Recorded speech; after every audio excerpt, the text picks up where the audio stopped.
Welcome to Numbers and Narratives, hosted by Ezra K and Owen Terry. Sit back, relax, and enjoy.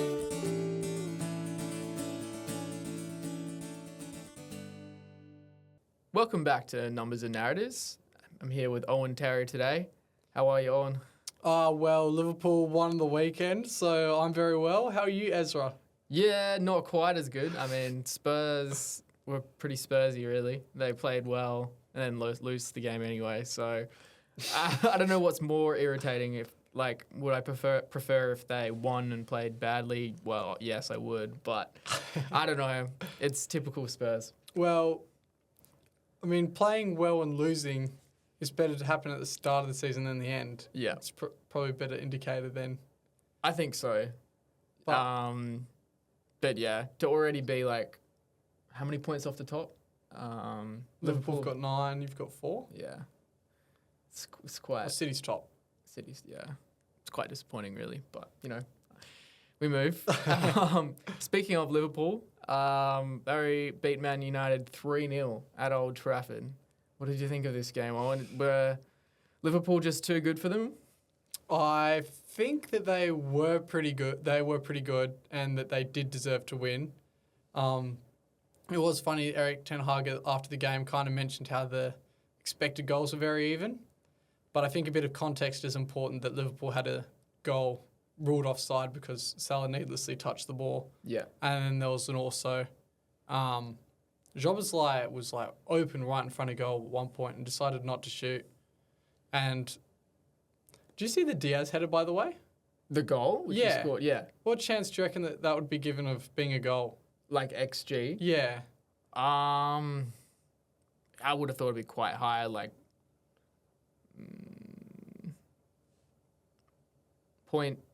say 0.4, maybe.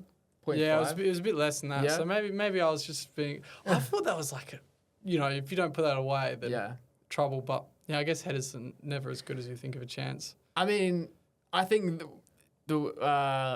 it looked more impressive because, who was the other player? Jobbersley got in the way. Slotball got in the way. And it looked like they were going to fuck each other up. And I guess that's true. I was sworn again. Fourth week in a row? Yeah, it's 4 weeks running. But yeah, no, that was probably why it looked more impressive. Otherwise, if it was no player there, then it would have been a free header. You'd probably be he's got to score from there. Yeah, there's too many Liverpool players there, unfortunately. Too much of an overload. Yeah. But yes, I think the XG was wrong. Liverpool deserved to win. We were really good. But I watched it with my dad because it's Father's Day. And he was saying, this is fun. We're good. So, it's a good Father's Day present, really. Yeah. He didn't get anything from me, so it's good he got something from Liverpool. Yeah. What do we think about... I mean, before this game, I think you were unsure whether Liverpool were going to win. Well, my prediction pretty much matched the expected goals, and this is a stats guy. What was the expected goals again? It was about 1.3 to 1.3. Yeah, right. So, and I think I was more confident not to You said blow my own 3-0 or 3-1. I said 3-0. Oh no, I said 3-1. I said 3-1. And Man United should have scored at least one, but it was kind of like junk time when they had their chances. Yeah. Yeah. So were you surprised by how comfortable it was? Well, I think I did say that if Mount didn't play, I thought it could be issues of their press, and if they had Mount, then I thought it would be a lot more dangerous of them pressing, and they didn't have him. And Xerxes got some chances to score, but he's not the finisher as we spoke about, like a Højlund. He calls himself a 9.5 Xerxes, so somewhere between a striker and an attacking midfielder, which I guess you could say is a false 9, but he thinks it's different. It's a bit... So that was something that went against them. But I think that what Slot did, which gave Liverpool major tactical advantage, was that he would pass the ball, he'd have the midfielders go really wide and draw the two Man United defensive midfielders, Mainu and Casemiro, really wide. Yeah. So draw them wide with Liverpool's midfield, and then Liverpool would pass it back into the centre, and there'd be an open man because it was a bit of a it's pretty much a 3v2 with how Manchester United set up because they have 4 attackers, 2 midfielders and 4 defenders when they're defending, whereas Liverpool play a 4-2-3-1, 4-3-3. They have an overloaded midfield, an extra player, and they were able to exploit that, passing it through the middle. And it meant that like Gravenberch had a lot of space to drive through, and McAllister got a bit of space. Diaz was doing a lot of good passes into the middle. So I think that there was a really high concentration of play for Liverpool through the middle, which was pretty important for Liverpool winning, along with Casemiro making a lot of mistakes. Yeah, it was Casemiro.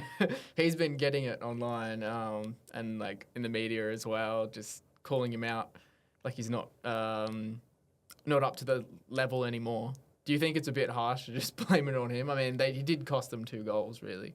Well, there was a point in the first half where they went to VAR and said, they were looking to see if Casemiro had given away a red card. Yeah. It wasn't a red card, but if he got given a red card, Man United may have been better off because, I mean, it's not like that he gave away 2 goals, but he did make 2 errors that led to goals. Yeah.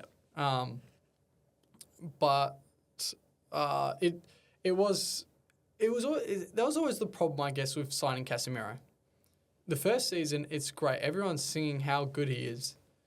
But they signed him for like 70 mil or whatever when he's 30 odd. Yeah. And he's also on very high wages. He's on crazy wages. And he signed a 5-year deal, I think. So 5 years? Yeah. So first year went good. Second year, he wasn't very good.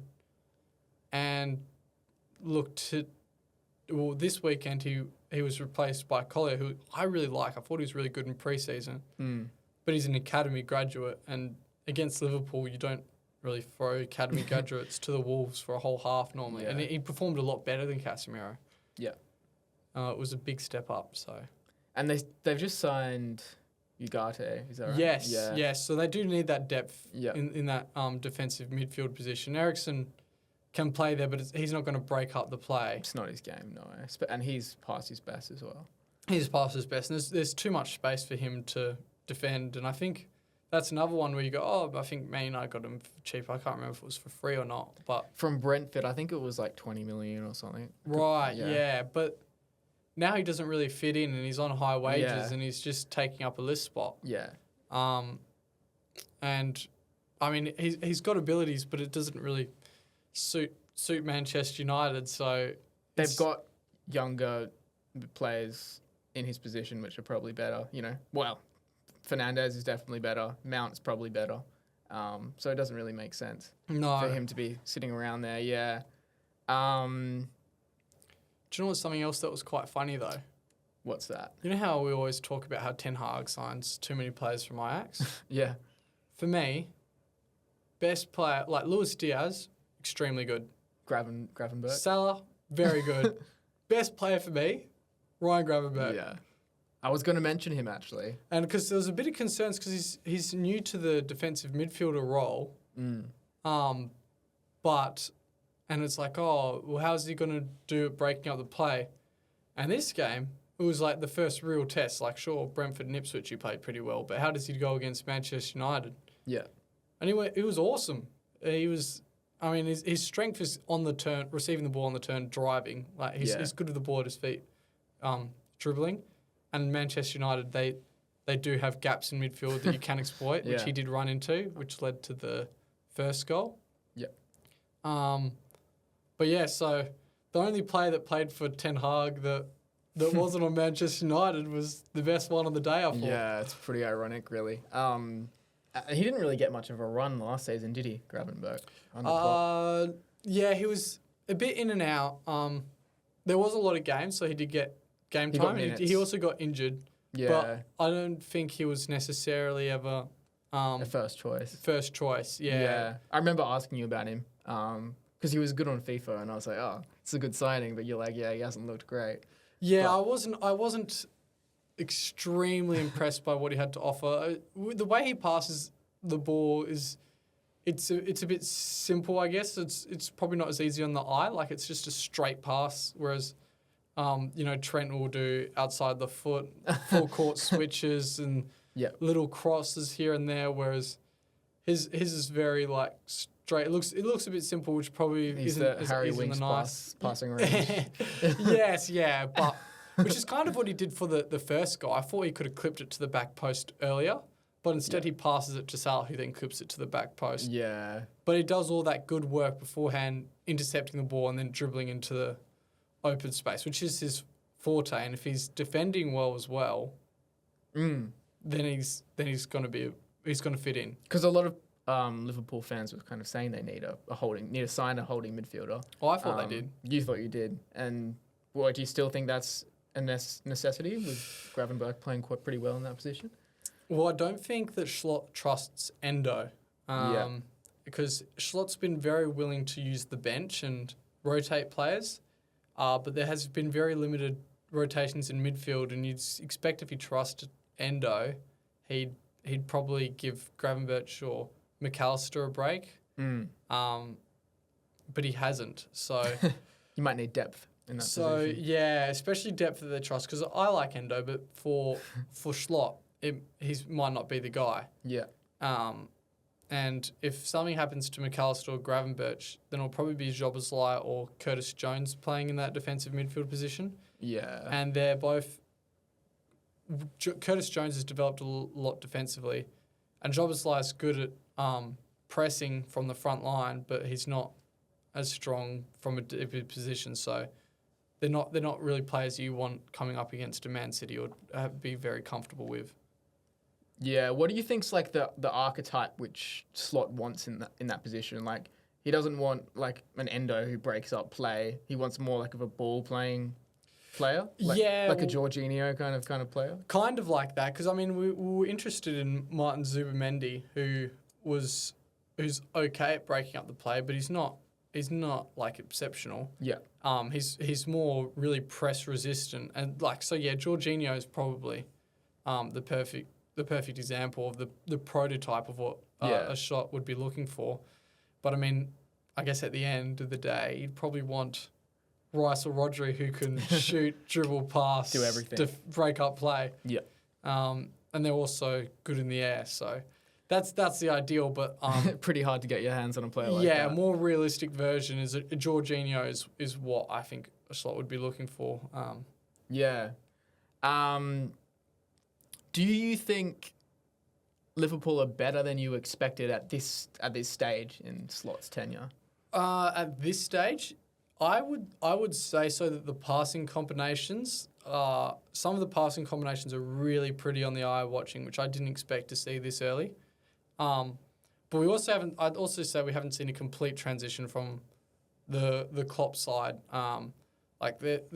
The commentators were banging on at the start about how it was a bit of a chaotic up and down game, which it wasn't to the same extent as last season when Liverpool played Manchester United, where it was just a bit crazy how up and down it was. But it certainly had some elements to a bit of a up and down game, which was probably more Klopp than Slot. Yeah.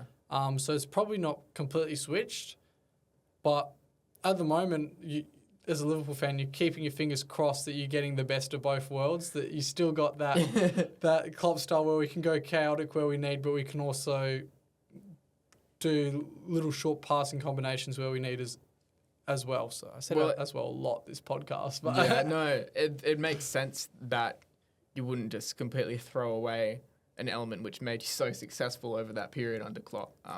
So to have like some kind of hybrid is probably, like you said, the best of both worlds. It's quite exciting. And it's something that I think suits Slot, that he likes to be able to do both. But I think we're a bit better in the chaotic style than what his side at Feyenoord or as AZ, the other Eredivisie side that he managed. I don't know how to pronounce it. No, I'm not sure either. I heard, was it either yesterday or the day before, Salah came out and said something about this might be his last year playing for Liverpool. Yeah. But kind of also didn't rule out signing a new contract. Well, I think he said this is my last year at Liverpool, but it was kind of saying, because I haven't been offered a contract, and I think he was also implying that he wanted to stay at Liverpool. Yeah. But I think the reality is he wants to stay at Liverpool, but he wants to be paid fair compared to what the other big clubs would be paying him. Yeah. Which Liverpool probably a bit hesitant to give him that big wage, and especially because his contract's running out. There'd be clubs that would pay him 50 mil up front on top of really big wages, on top of bigger wages than Liverpool. So because they get him on a free transfer. Because they get him on a free, they don't have to pay Liverpool 50. Yeah. It just spend goes it on straight the to player. him. Yeah. So it's going to make it tough for Liverpool because we've also got Trent and Van Dijk. So there's 3 players that are all in the same situation on an expiring contract. So they've got, 1 year left? Yeah. Less than a year? Yeah, Less right. than a year, all 3 of them. And yeah, that is interesting. So I don't think they can keep them all. No. That would be a massive loss if you any of them, lost really. any of them, yeah. So, and so yeah, it's a bit nerve wracking. I guess we're kind of knowing as a Liverpool supporter that one of those keystones of the Klopp era will be gone. But that's part of rebuilding a squad anyway. You got to move on your aging players. If you had to choose out of those 3, which one to lose, what would you pick? Which one to lose? Yeah.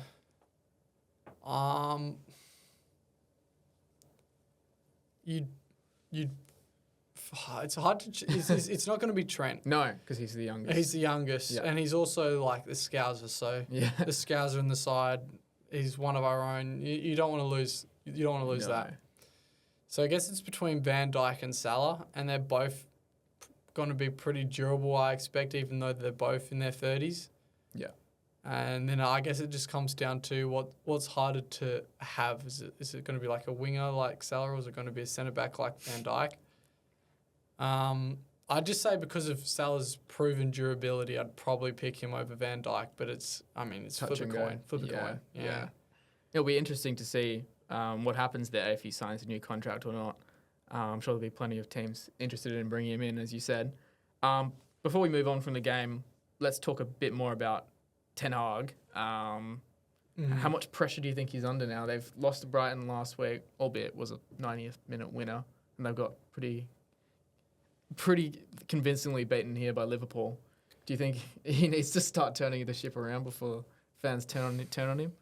Yeah, it's not a great situation to be in. Because it was obviously a disappointing result last season, and he kind of does like to fall back on the fact that he's got more trophies than anyone else since he's got, which is a League Cup and FA Cup. But I'm not sure exactly what the journalist asked him in the press conference, but I think it was something to do with like, have they not made any progress? And he was like, well, I've won more trophies than any team apart from Man City or something. But then what's he going to lean back on when someone wins the more trophies than him? Like, because it's only a League Cup and FA Cup.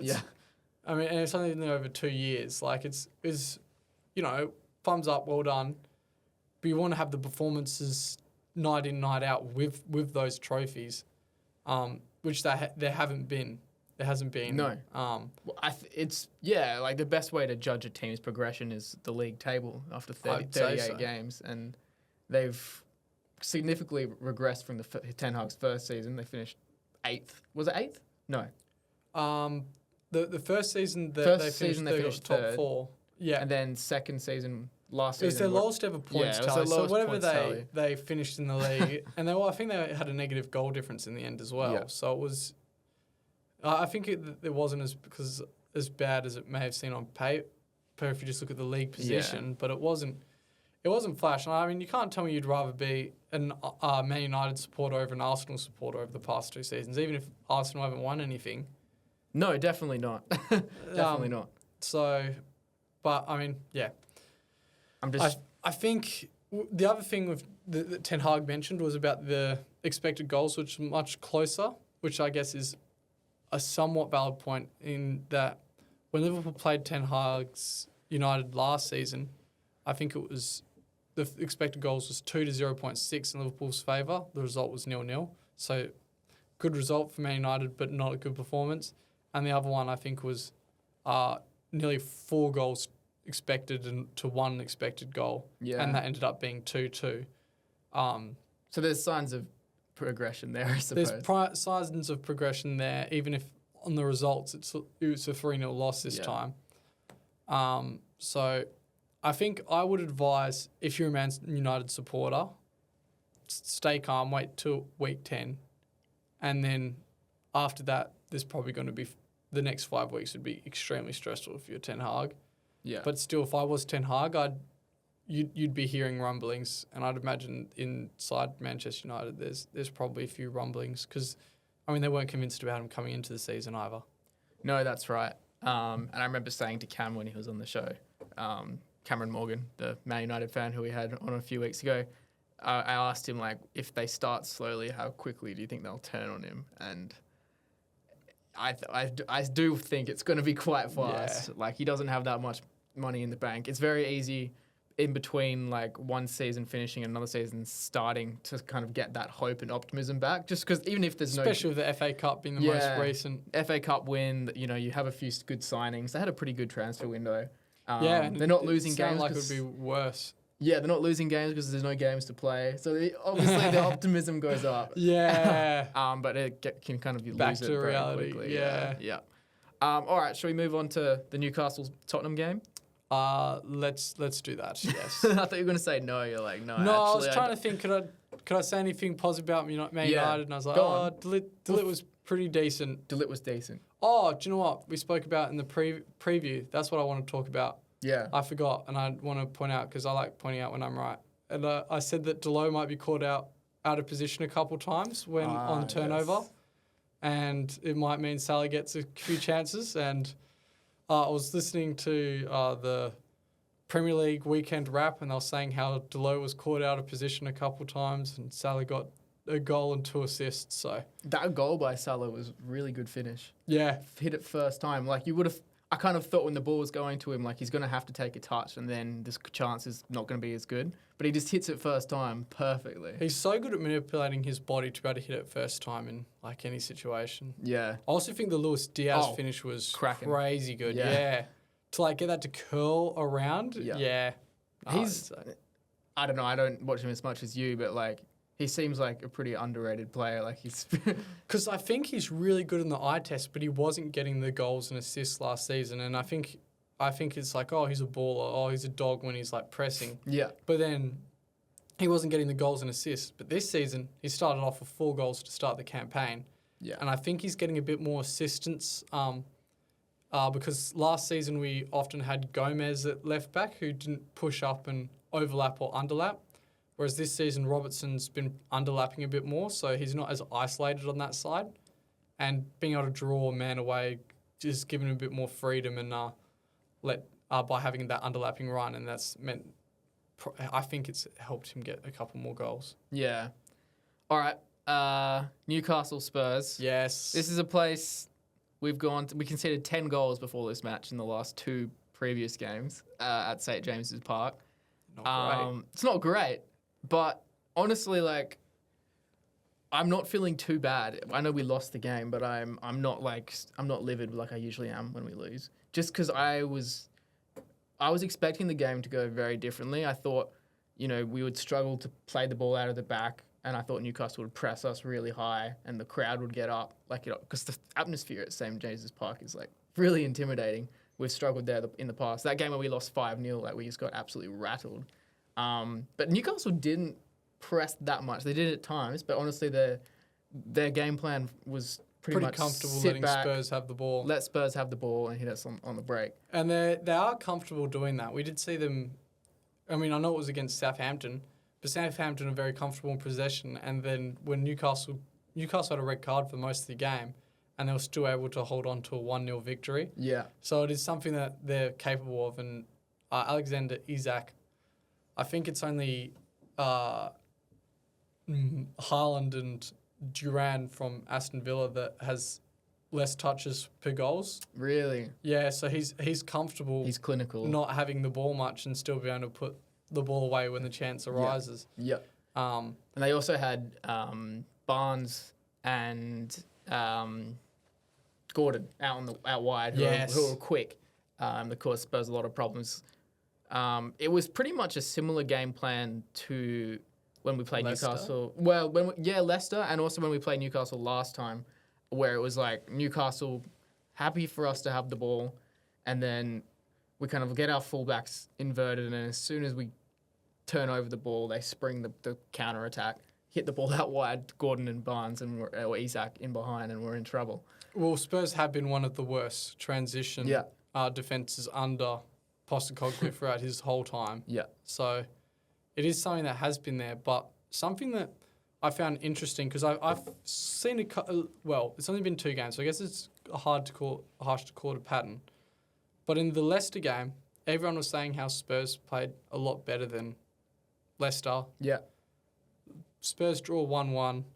The expected goals was 1.8 to 1.3 in Spurs' favour, but still not super convincing as like it was being spoken about. And that was because Spurs had 50 touches to Leicester's 14 in the box. Yeah. So Spurs were getting the dangerous positions, not turning them into good shots. Yes.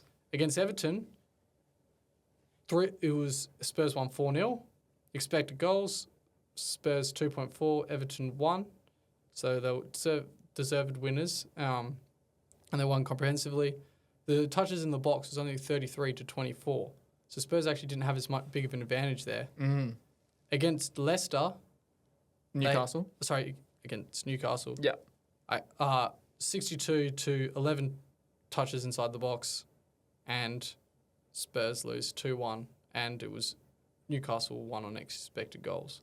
So the pattern is when we're having more a lot more touches in the box, we're actually not scoring. It's not leading to goals. Yeah. So Spurs have had the most touches in the box this season, more than Man City, and they've had the second least touches inside the box against. Yeah. But they're the 8th best expected goals to the 8th best attack, 8th best defence, and they're expected to be 8th. Yeah.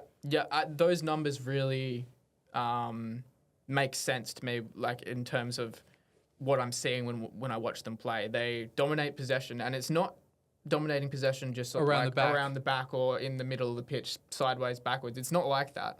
They're having good possession high up the pitch, like you said, around the box or in the box, but they're failing to turn those good positions into high quality chances.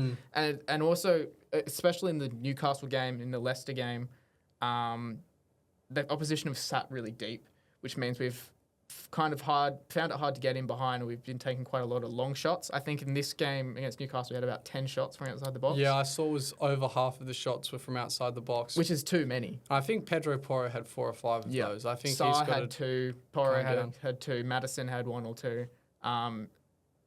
It's too many. Like, we don't want to be having 10 shots from outside the box, and I don't think any of them really tested Pope. Maybe the Maddison one was a good save. The Sarr one was kind of straight at Pope. He didn't have to do much to stop it. So, yeah, we're getting in good positions, but not turning it into high-quality chances. Why is that happening? I think decision-making from the players hasn't been great. Johnson made a big difference when he came on in the second half down the right-hand side. But his final ball, once again, it's the same old story. It's just been letting him down. There was one time where I think he won the ball back, got down the right, and he flashes the ball across the box when Son had dropped for the pullback. And that's normally what Postecoglou likes. So he's kind of done everything Postecoglou wants, and Son just hasn't been there to put it in. Yeah, that's true. Or similar, Postecoglou wants our left winger to follow in at the back post, and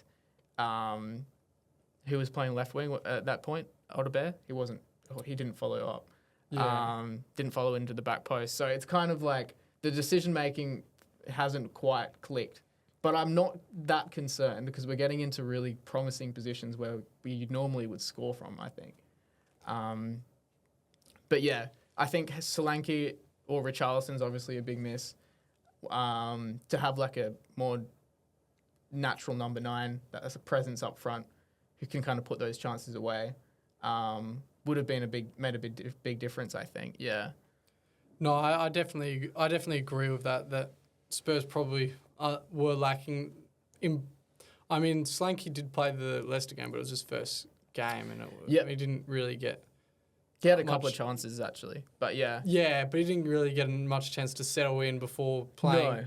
No. Maybe like a bit further down the line, then that'll be something that will improve. I'm just slightly concerned that this could turn out to be a bit like Liverpool a few years ago, where we got really exposed in transition. Yeah. And we went from nearly winning the quadruple to not even making top four. So it's something that Spurs have got to be a bit wary about, is that transition defense, I think. But No, I totally agree. I think I was listening to the Athletic Spurs podcast, The View from the Lane, and one of the journalists there described Spurs as a house of cards, basically. So for it to work, they can't make any mistakes. One card goes down and the whole house falls down. And I thought that summed it up pretty perfectly. Like, the way Spurs play with the high line, ridiculously high, they press from the front every time. If they get that press wrong one time, like what happened when Maddison got the press wrong against Joelinton, Joelinton goes past him and plays the ball, perfect ball in behind for Murphy, who then squares it for Isak, who taps it in. And it's like they got that press wrong once and it cost them a goal. Similarly, the first goal, they got caught out from a quick throw-in. Romero gets pulled out of position and the ball gets flashed to Barnes, who, brilliant finish, just puts it in. It's like 2 mistakes and we've conceded 2 goals. But apart from that, they actually defended really well. And I think it's interesting that you mentioned that with how it was just like one simple mistake that led to the goal. I think that was like 0.9 expected goals for Isak. So it was something that like you're going to put away pretty much every time. And Spurs didn't have any chances that were worth more than 0.3 expected goals. Their highest chance was the Brennan Johnson shot, which ends up leading to Dan Burn own goaling it. And that chance only arises because of a shot from Maddison that the goalkeeper saves, then it falls into Johnson's feet. Yeah. So it wasn't. So it's something that, like, I guess breaking down that low block, and maybe we need to see a few more dribbles from Odebear. I did see Son try and make someone and won a free kick, which would be nice to see a bit more of. Yeah, he looked more willing to take plays on, which was good. But yeah, I kind of like, I think Eddie Howe approached the game kind of really smart. Like he knew Spurs were going to have the ball, but he knew Newcastle would have the higher quality chances, and they did, really. And I guess Newcastle kind of, they're well suited to play that way. Yeah. So it's probably a bad matchup for Spurs. It is. And the they lost history tells you 2-1. that. Yeah. But it's at St. James Park.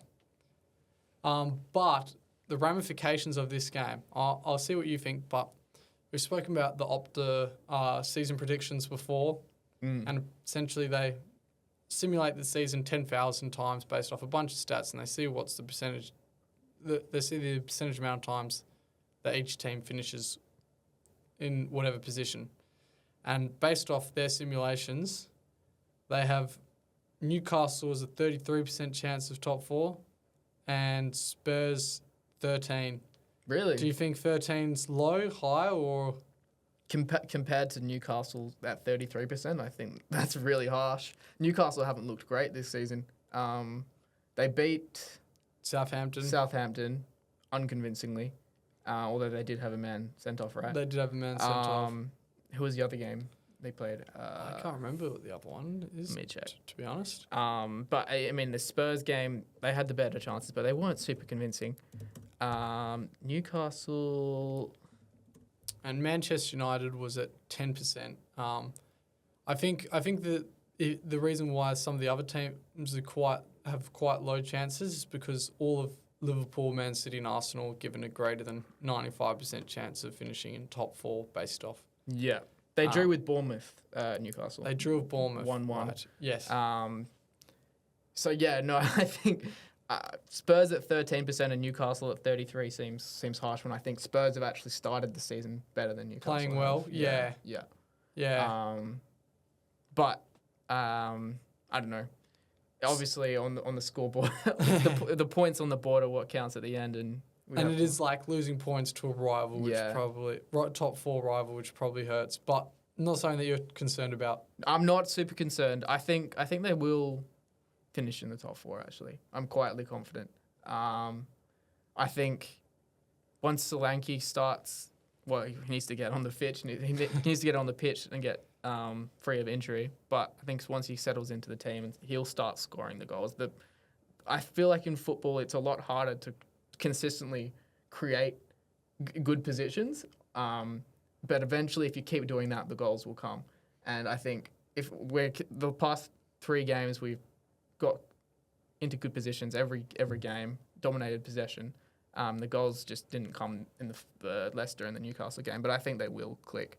And then not every team is going to have Isak and Barnes to punish us as clinically as Gordon, as you said, because Gordon's also very quick and a bit of a menace on the counter. So I think, like you said, they're just a bad matchup for us. On another day, we would have won the match, but at this stage of the season, I'm more concerned about the performance, I think, yeah. No, that's very valid. Should we move on then? I want to talk about Let's move on. Everton, Bournemouth. Yes. Make sure to describe what happened in that game. Well, so Everton have started the season pretty poorly. They lost 3-0 to Brighton, then 4-0 to Spurs. So then they're playing Bournemouth at home. This is kind of a game where they need to pick up 3 points just to get themselves off the mark. And they played pretty well for the most of the match. They went 2-0 up. They're kind of cruising. And then in the last 10 minutes or so, the game just completely turned on its head. Bournemouth scored 3 goals in the 87th, 92nd and 96th minute to win 3-2. And honestly, the Bournemouth could have had a couple more goals in stoppage time as well. I don't know if you... I'm just seeing... like, they had quite a few chances, so it could have ended up, 5-3. How have Everton managed to throw this away? I think this is the latest turnaround from a 2-0 down in Premier League history. Yeah, no. It's not something you'd expect from a Sean Dyche side. You expect... we didn't expect Everton to be the... flashiest team. We knew that going into the season, but we expected to see a lot of effort and grit and fighting for those set pieces and getting goals there. And it was all 3 of them were crosses into the box at the end of the game that Everton didn't deal with, and that's something that we probably normally expect Everton to be a bit more comfortable with handling. Yeah. And I heard Sean Dyche after the game saying that he could sense something was off after the first goal, that problems are going to arise from here. And they did, and it's not a good look for Everton to lose in that fashion. No. I can only imagine being a fan in the stadium and seeing them throw away a 2-goal lead that late. God. It reminds me of seeing a tweet one time. I think it was a West Ham fan. It was against Spurs or something. Yeah. And then he said... we were 3-0 up in that game. Is that the game? No, it was a different one. No. They were up, West Ham were up 1-0 and he said, headed home early to beat the traffic. Great result. Come on, you have us. Yeah. And then it turned out they ended up conceding 2 goals in extra time and losing. And I could just imagine how furious he'd be when he gets home. Then I imagine Everton fans are equally as furious with that game. So, yeah, pretty ugly. And as you said, it was the last pretty much 10 minutes where Everton capitulated. And it was the expected goals, 2.2 to 2 in Bournemouth's favour. So you go, Bournemouth probably should have won. But before 1.8 of those expected goals came from the 80-minute onwards. Yeah. And pretty much nothing for Everton. So Everton were better for 80 minutes of the game. Yeah. Doesn't matter if you capitulate. All it takes is 10 minutes for you to completely throw a game away, which they did. I think that Sean Dyche is going to knuckle down on them and not allow this to happen again. I don't know what you think. I don't think this is something that Sean Dyche is going to... It's very uncharacteristic of a Sean Dyche side to capitulate like that. Yeah. I mean, usually, that, like you said, their strength is dealing with balls in the box. They usually invite teams to go out wide and put balls in, and they'll win those headers 9 times out of 10. So for this, every time the ball went in the box in that last 10 minutes, it looked like they were in trouble. I can't see how he won't fix that. And they've been considerably... Look, it's only 3 games in, so it's a bit harsh to judge on this, but they've been considerably worse from their set pieces. I think they're the 5th best in attacking sense, which you'd expect them to be a bit higher, and they're the 5th worst in a defensive sense, which is far worse than we expect from Everton. Too early to panic if you're an Everton fan? Well, I think at the moment I wouldn't panic, but if Everton aren't doing well from their set pieces, and if they're not showing grit, then I don't think that they have. I think that's what they've got over the rest of the competition was those 2 things. Yeah. Everything else, I think they're pretty much the worst at. So, if they have those 2 things, they've got an advantage over the rest of the competition. I think that they'll stay up. If they're not pulling off those things, I mean they have had a few injuries, then I'd be concerned. But same with Manchester United, probably wait to the 10-week mark. Yeah. And Okay. Let's say we wait till the 10-week mark, and things haven't really improved. Would making a change of manager actually make a difference with the same squad? I mean, I don't think they're going to be able to bring in players with the financial restrictions they've got. No, and even like bringing in a new manager would be pretty expensive. I imagine sacking and hiring. But it's a good question, and I think the problem is there isn't that much talent in this Everton team. I mean, like Tarkowski and Braithwaite are good. Like Braithwaite especially is quite good, but they're more like good defensively, aerially, not so much playing the ball out the back. And then they've got, I mean, McNeil's good at dribbling and winning fouls, which is good if you've got players that are good at set pieces. But most of the squad is not very talented. And No. I mean, as Arne said, that they weren't really able to play pretty football, so he didn't get to show it off. I think if the other players, the players there aren't as good as Onana, that if they get the chance to play pretty football, it won't be pretty. Yeah. So you think sticking with Dyche is probably the safest bet? I guess if he's not pulling off what he's there to do, I think you're kind of damned if you do, damned if you don't in that situation. And I think you just hold on to Dyche because I do rate him as a manager, even if things aren't going too well. Yeah. Should we get into your dom or not for the week? We will. Do you want to hear what Opta's chances of Everton getting relegated are? I'd love to hear them.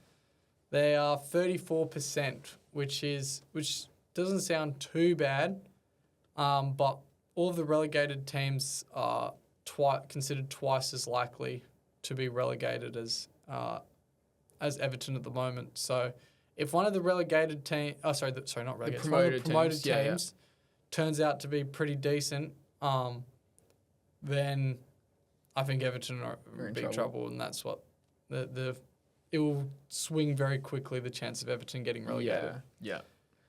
But sorry, you go. No. I was just going to say dom or not. Dom or not? Yeah, no, I was just going to say I think my money's probably on Everton to drop. But, it is early days. It is early days. Yeah, dom or not, what have you got for us? Okay, so it's the end of the transfer window as well, as we know. It is. And my dom or not is that focusing on the transfer fee is dumb and that we need to stop doing it as a society, as a footballing society. And first off, we don't actually know how the deals are structured. Like I saw one proposal from Barcelona for Dani Olmo, and the way it was structured, it said like 50 million on paper, but in reality, because of when they were getting paid, it was more like 35 million, just because inflation and factors such as that. They'd consider it more like 35 million. A 35 million offer rather than 50 million, and that's a big drop. If sometimes there's players are getting offers where it's teams are getting offers where it's 70% of what the price indicated is. And you also have the add-ons, and we don't know what the add-ons are. We just get told, 20 million of add-ons. Plus add-ons, yeah. And so an add-on, for those who don't know, is if something happens, such as a team winning the league, then that could be an add-on, and that could be 5 million that the team gets paid. If you sell a player and they win the Champions League, you might get 5 million bonus. But you don't know how easy or hard these add-ons are. So sometimes it could be for Watford to win the Champions League, you get 10 million as an add-on, or it could just be if this player makes 10 appearances, here's a 10 million add-on. Yeah. So we don't actually know how the transfer's constructed. But the main thing I think is we should be focusing on the wage bills. Okay?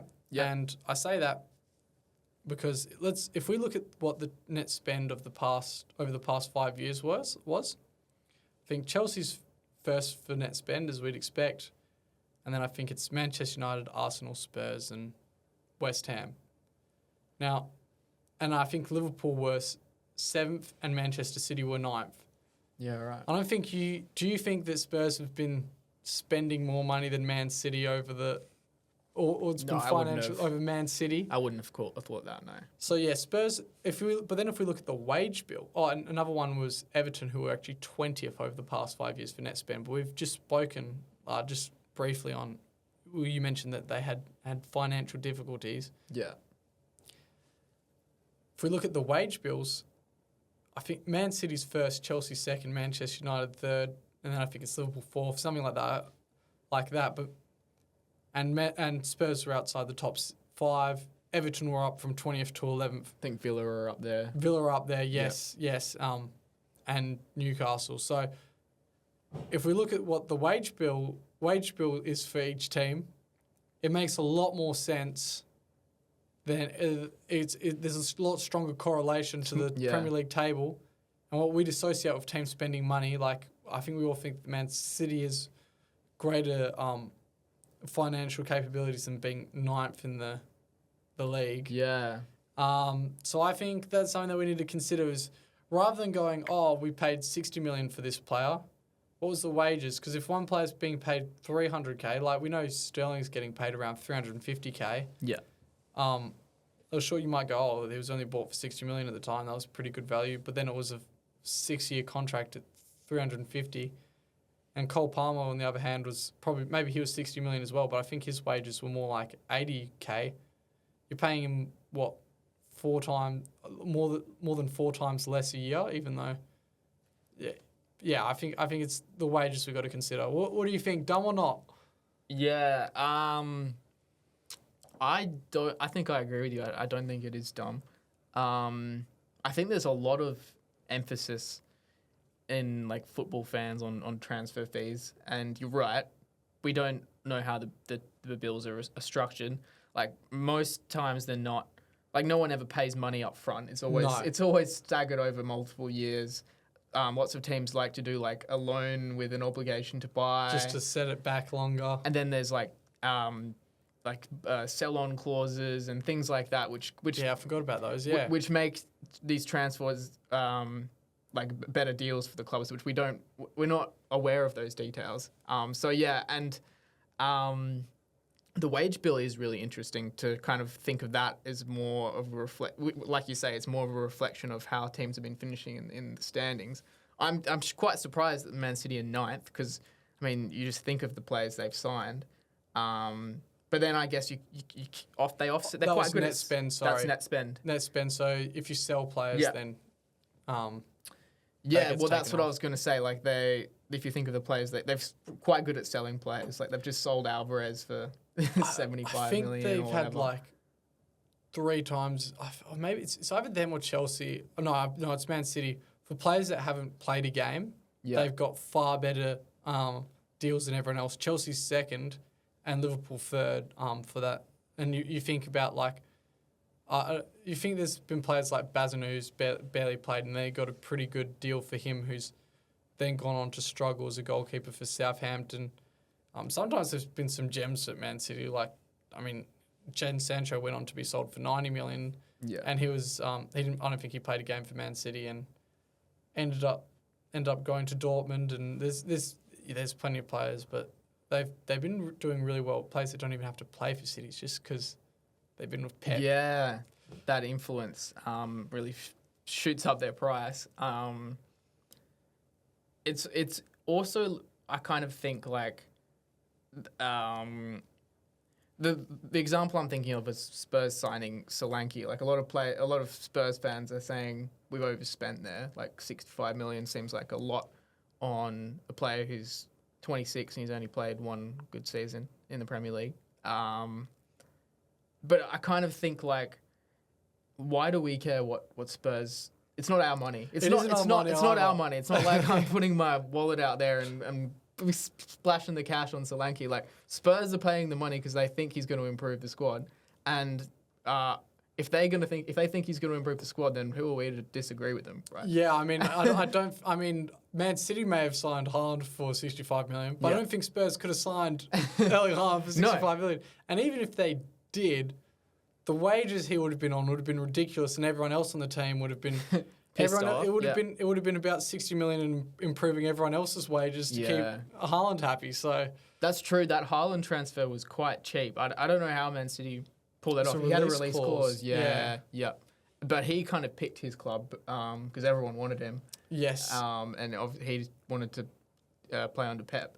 So, like you say, like the Pep influence is pretty powerful for Man City. Once they lose that card, it could be they might struggle in the transfer market a bit more. Yeah, I wonder. And I guess it's also just because of their depth. It's like, oh well, you can understand why he couldn't get a goal on the team, and there's a little bit of that with Chelsea as well. That like, I mean, you could understand, why this player didn't break into the team because there's all those players. Whereas with some other clubs, people might go, oh, why isn't he playing a game if he's so good? He's not worth that transfer fee because he's not playing. Whereas with City, you go, oh, yeah, they're just that good. I mean, he could still be extremely good, but it's just because it's City, you can't break in. Yeah. All right. So to answer your question, no, I don't think it's dumb. I agree with you. I don't like too much emphasis on transfer fees within reason, right? Like there's some exceptions. I mean, sometimes you can tell that it's a bit excessive. Yeah. Before we wrap up, another thing which kind of caught the headlines was Declan Rice's red card. Yes. Do you want to describe the incident? So essentially, Declan Rice is on a red card, and He's on a red card. Is that what you said? He's on a yellow card. well done, Owen. Well done. Thank you, Ezra. You're He's on a welcome. yellow card, and there's a foul, and a Brighton player looks to play the ball quickly, and Rice thinks he's a bit cheeky, a bit stealth. He taps the ball away before the Brighton player can kick it, and the Brighton player absolutely wellies Declan Rice, kicks the crap out of him. Declan Rice falls to the floor, and as he gets up, he sees the ref show the yellow card and then show a red, and he's sent off for the game. He looks absolutely like bamboozled by the decision. He's the like, first can't player believe to it. be booted and get red carded afterwards. And so he got the second yellow for kicking the ball away earlier and getting in the way, stopping Brighton from playing the ball quickly. Yeah. But then he got booted and got a red card. But what was your thoughts? The second yellow, I should say. Yeah. So I do think it's a bit unfortunate, because so there's like two main points I wanted to say. Like the first one is he does kick the ball away, right? He does a little tap. And the new laws are pretty strict on that, and the refs have been cracking down on that. If you kick the ball away, it's a yellow card. So by the letter of the law, I think it is a second yellow. But I think it's unfortunate because why the hell has the Brighton player kicked him Yeah, he didn't need to. He They did not wasn't need trying him. to kick the ball. He was not trying to kick the ball. Like it was his free kick. Why is he kicking the ball like that? He's going like full force into that ball. Yeah, there was no reason for him to do that. I think he should have been shown a yellow. Yeah. I think that as the ref, you go, benefit of the doubt. I won't give him a red for absolutely kicking the crap out of Rice. So what was he doing there? Has he aimed for Rice or has he actually aimed for the? I can't see why he would have aimed for the ball because If he was aiming, because if he was aiming for the ball, what's he doing? He would have noticed that the ball had been kicked, and he could have eased up a little bit, but he didn't ease up. No. I think he was pretty annoyed that he couldn't play the ball quickly. So he's just gone straight through Rice. Yeah. Yeah. So maybe like you say, red card, correct decision for Rice or second yellow, but then you yellow card the Brighton player as well. Yeah. Or if you don't want to have any controversy, then maybe you give both the players a talking to and don't give either a yellow card. And I think some people were a bit upset. Apparently, Joao Pedro had kicked the ball away earlier after a free kick had been given, and he didn't get shown a yellow card. And that's where Arsenal Bit of fans inconsistency. But even though it was a slight touch from Rice, Brighton did want to play the ball quickly. Yeah.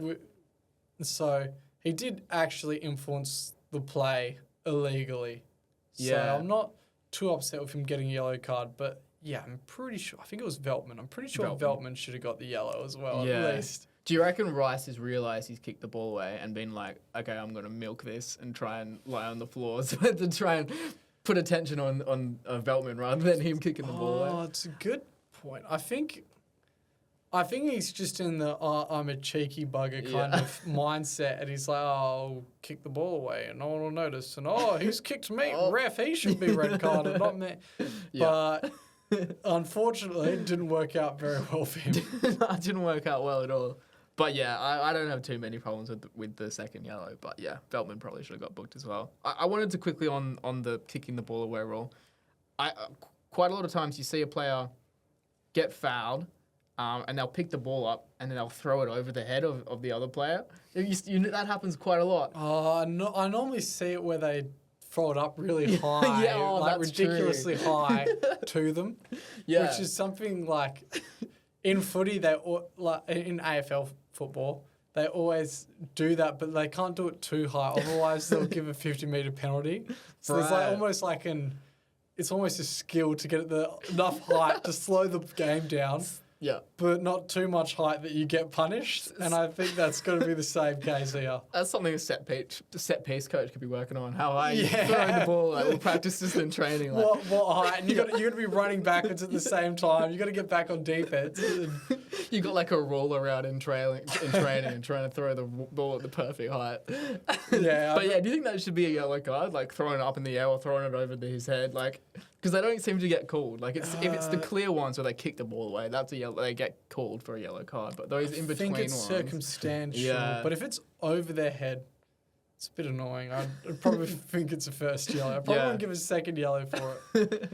But I mean, yeah. And if it's like ridiculously high, like, come on, lad, that's not a realistic throw. Yeah. What are you doing? Then that could also be yellow, but we'll see. Hopefully, it's not something that the Premier League cracks down on, and it's just flavour of the month. Yeah. And then next month that they forget about it and they don't give any more yellows. Yeah, no, I agree with that. Because I don't like slowing down the game. No. The big question is, do you have some quick fire questions? Yes, but my phone died. So. Because I didn't. You didn't? Nah. Oh, okay. No. So, how about you just try and remember them? I'll just try and remember them as best I can. All right. Okay. Is the international break overhated? No. Okay. Will Everton, I think you already answered this, but will Everton be relegated? Yeah, I think so. Spurs or Newcastle for top 4? Spurs. Is Victor Osimhen to Galatasaray the most surprising transfer you've seen? This window? Any window. Okay.